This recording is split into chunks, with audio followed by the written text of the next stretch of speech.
শুভ দুপুর বন্ধুরা, তোমাদের সবাইকে। তো চলো, ভাত আর নুন নিয়ে বসেছি। নুনটা কোথায় বলো তো? এই দেখো নুন। তো গরম গরম ভাত আমার থালাতে বেড়েছি। আর আজকে যা যা রান্না করেছি সেটাই তোমাদের সাথে শেয়ার করছি।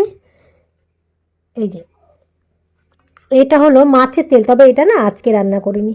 তো ওই তেলটা আমি ভেজে রেখে দিয়েছিলাম, সেইটা এখন নামালাম। তো গরম ভাতের সাথে গলে যাবে এক্ষুনি। এটা হচ্ছে মাছের তেল ভাজা।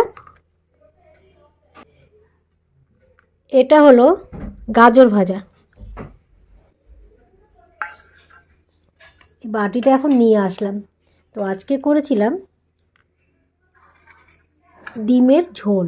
তো আমার ডিমটা না, ছেলে ওদের ডিম করেছিলাম সিদ্ধ করে, আর আমার ডিমটা অমলেট করে করেছি। আমার এইভাবে অমলেট করে, অমলেটও না ঠিক, পোচ পোচ করে আমার ডিমের ঝোল খুব ভালো লাগে।